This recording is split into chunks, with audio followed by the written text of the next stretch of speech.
trying to promote stabilization. So basically, that's what, it's a very simple message I wanted today to convey about let's do absolutely no mistake. The agency, against all odds, despite all the pressure it has been under, continue to be highly operational. Farhan, back to you. All right, thank you very much. I'll now open up the floor for questions. Ibtisam.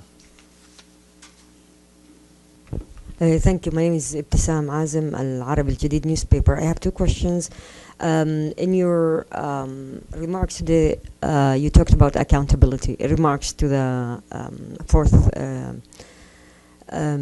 committee, you talked about accountability regarding UNRWA staff and also your facilities. Could you elaborate a little bit on that? How would accountability look like for you? And then also on the issue of the role that UNRWA could play when it comes to implementing the New York Declaration and the Trump plan, and whether you are in contact with any Americans here in the UN or in Washington. Thank you. I mean, I mentioned this morning, but I mentioned many times about the need of accountability. I think we have seen that the UN has been blatantly disregarded during the last 2 years. By any account, you look at the number of humanitarian workers or UNRWA workers who have been killed, the number of premises which have been damaged or completely destroyed. They have also been used for military purposes during the last 2 years. So yes, we need accountability. Now, over the last 2 years, it was very difficult, I mean, to assess and to be on the ground and to do fact-finding. I'm not saying that the conditions are fully met today, but this is something we have to keep in our radar. We need accountability when it comes to the UN, on the which form. I mean, there are various instruments. The starting point could be at least a type of a board of inquiry. That's what happened already in the past. But this is more a kind of administrative type of inquiry. And more broadly, I think, if we want to promote any lasting peace, I don't believe that we will succeed if we are not going through a delivery of justice and healing. And we need at one point to find ways to recognize the scope of the atrocities which have been committed. So my answer this morning was that indeed we need to define the best shape of accountability. One is related to UNRWA and to the United Nations, for which I don't know yet what the answer would be, but most likely we might wish to start with a board of inquiry. Now, when it comes to the New York Declaration or the 20-point plan of President Trump, I believe that an agency like ours can deliver in the primary expectation that the community and the population will have. Well, I mean, today, of course, everything is a priority, but we, as a service-oriented, focused agency, we can deliver our share when it comes to the broader public health and the education. And if you cannot ensure a minimum of public health, and public health is not just consultation in primary health center, but it's also waste management, some municipal services, access to clean water, preventing communicable disease, and so on. That's a focus where we, as civil servant-like expertise or workers that we have, can deliver our share. And the second one is definitely education. Later on, and this was also a question being asked this morning, is what role can the agency play in building up future capacity of Palestinian institution. And I do believe that in our area of focus, the agency indeed has to work hand in hand with our PA counterpart to make sure that we are building up, in fact, this capacity in the future. And that would be our contribution in the efforts of stabilization. That's we are in touch with CMCC, the operational coordination body, which has now been in place. Farnoosh? Thank you. Farnoosh Amiri with the Associated Press. My question is also related to Ibtisam's. The Secretary of State of the U.S. has said that UNRWA will play no role in the future of delivering aid in Gaza as part of President Donald Trump's plan. Given what you just said, it doesn't seem like that is what UNRWA is doing right now. You said you're mostly focused on education and public health. Has any of your work been impacted or impeded by the last few weeks when the ceasefire took place and that the CMCC is now operating around the borders? Since the ceasefire is in place, we have expanded our services, scaled up our services. Now, it is true that the agency continue to be constrained when it comes to bring in supply, when it comes to bringing in food. But I keep reminding colleagues, an humanitarian response is not just food distribution. If you want to address even the hunger and the despair in Gaza, it's not just through food distribution. It's a comprehensive response, and as an agency, we can focus on services. Services being, again, primary health care, being waste management, psychosocial support, access to clean water, some municipal services where we might repair pumps and canalization on the ground. So these are the kind of activities the agency is primarily focusing on. We do some food distribution with partner, mainly in the shelter that we are managing because, as I said, we have 75,000 people in our premises so far.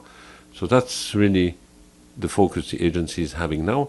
Obviously, we are also looking at on how can we bring our supply into Gaza.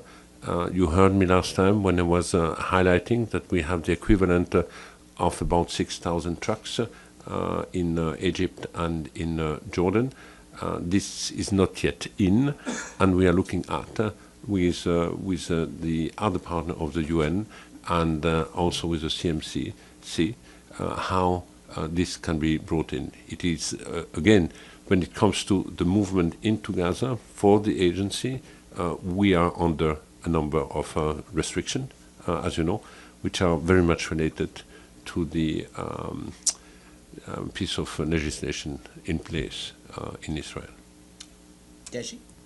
Hi, Mr. Lazzarini, Shudaj with China Central Television. I have two questions. We know there's a funding issue of UNRWA. You just mentioned you're the largest employer in Gaza. You have 12,000 local staff there. How did you pay them, or do they receive salary from UNRWA? That's the first question. And secondly, we know the difference between last time here and this time is there's a major ceasefire. After the ceasefire, you just mentioned you have scaled up operations, but for UNRWA particularly, what would be currently the challenges still facing? And is there any positive change in the relationship between UNRWA and the Israeli Authority? Thank you. Short answer on the salary, yes, they are still paid. As you know, it's very unsettling in UNRWA because we are constantly on the edge of the cliff of a financial implosion. Basically, we run week by week, month by month. I know that as of today, we will be able to process our salaries in November, but I have no idea if, or no visibility, if we will be able to process our salary in December. This morning I highlighted the fact that our shortfall between now and the end of the first quarter is $200 million. Previous year, when we reached December, we say, well, we just have to bridge December, and in January we will have the new contribution of the new year. But this contribution at the beginning of the year used to be the U.S. contribution that we don't have. So we will not have the big influx of money at the beginning of January 26, and this is the reason why I'm stressing, highlighting the gap between now and the end of the first quarter, because we know that after the first quarter, many of our traditional donors will start to process their contribution of 2026. But so far, the salaries in Gaza and elsewhere across the region have been processed. You also heard me that we have put in place a number of drastic cost control measures across the agency, which has allowed the agency to, I would say, to save. It's not necessarily to save, but to prevent the spending of an additional 150 million US dollar. The second question was on. Sorry. The challenges. With the ceasefire, what is the major challenges and the relationship between UNRWA and Israeli Authority? You know, the main challenges, and this has been my key ask, is we need to safeguard the operational space of the agency in Gaza. That's challenge number one, to acknowledge that the agency is a vital, key partner, an invaluable asset for the international community to make to help to consolidate the ceasefire and to be part of a successful recovery. I think that common understanding is absolutely key. Then we need obviously to find ways to bring back our supply, either through partners or directly through UNRWA, but at least the supply has to come in. And I would say in an ideal world to bring back the international staff, which is not yet back in Gaza. Now, do I have indication we will go there? No, I don't have any indication for the time being, but this should be the aim of the agency now. Frank. Frank Uziardo, TR2 World. Thank you for doing this press conference. I want to do a little bit of a reality check here. How long have you been doing your job presently? My job? Yes, how long have you been in your position? I had 2 mandates. I'm ending in March, so it will be 6 years. Okay, so going back to the beginning and coming up to the present situation right now, what makes you think that the Israelis are going to hold up their end of the bargain in the ceasefire? What makes you think they're going to really cooperate in the long run here? The first thing is there is no bill which prevents the agency to operate in the occupied Palestinian territory. You have one bill talking about East Jerusalem because it talks about the sovereign territory of the State of Israel, and the State of Israel consider East Jerusalem as being part of the sovereign state. The second bill is to prevent official relation between the UNRWA management and the Israeli authorities. And as a consequence, we have international staff whose visa have not been processed because you cannot have this relation. But it does not prevent our staff in the West Bank to run schools and to run health centers. They are active. We are on a daily contact with the COGAT when it comes to the West Bank. And then when it comes to Gaza, our 12,000 staff anyway are part of the community. They are nurses, doctors, teachers, and these nurses, doctor, teacher, being with the community, will continue to act as nurses, teachers, engineer, or else. So that's a reality. Even if I am not authorized to cross, even if I cannot send a truck with food, they will continue to provide these services to the population. What you said earlier about you wanted to correct misinformation or disinformation being put out by the Israelis, isn't that kind of an indication that they're not going to cooperate on a lot of other fronts with regards to your agency and access and cooperation down the line? It might be an indication of a lack of cooperation, but first we will see in the coming days, a week, a possible adoption of a resolution of the Security Council. It will need to be operationalized. At a given point, you will also have the opening of the crossing of Rafah. So there can be different ways to address some of the constraints we are confronted with. When we talk about coordination mechanism now to enter, in the future, or at least for some time, you will have the CMCC. So we have to look at all these pieces being put in place, but ultimately the message here is we need to keep this space to make sure that those who have the expertise, the manpower, and the community trust be able to provide the services that anyone wants to see to be delivered to the population. And my point before was to say there is a build-up perception that we are not active at all, and the reality is far from being the case. Thank you. Islam? Thank you, Mr. Lazzarini. Islam Doğru from Anadolu Agency. At the fourth committee, you warned today UNRWA may not sustain operations beyond early 2026. If new funding doesn't materialize, what critical services or regions may be the first to face shutdowns? We have the mandate by the General Assembly to provide critical services to any Palestinian refugee across the region, being in Gaza, West Bank, Jordan, Syria, and Lebanon. So it's not up to the agency to say we will shut down Lebanon or Syria or Jordan or West Bank or Gaza. If we are in a situation where we have no resource anymore, we might have to go back to the GA and ask, what do you want us to prioritize ultimately?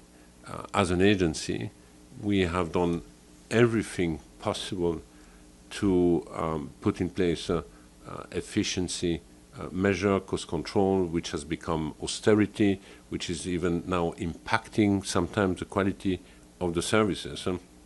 I don't think we can go much further. Now, I still believe that what the agency is asking for and the shortfall we are confronted with is addressable. If I listen all the statement of the member states, so now we are also on the eve of a mandate renewal, my call is don't just rubber stamp the renewal of the mandate, but make sure that it is accompanied by genuine support, commitment, and resource to make sure that the agency be in a position to fulfill the mandate. So we have been in this unsettling situation now for some time.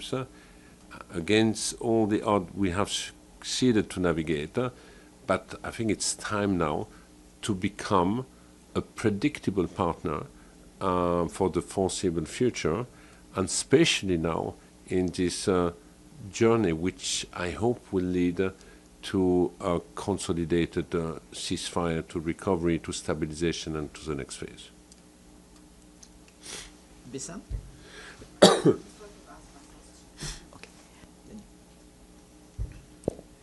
Thank you, Mr. Lazzarini, for all the work you do. I'm Muna with Al-Quds Al-Arabi. My question is regarding children's education.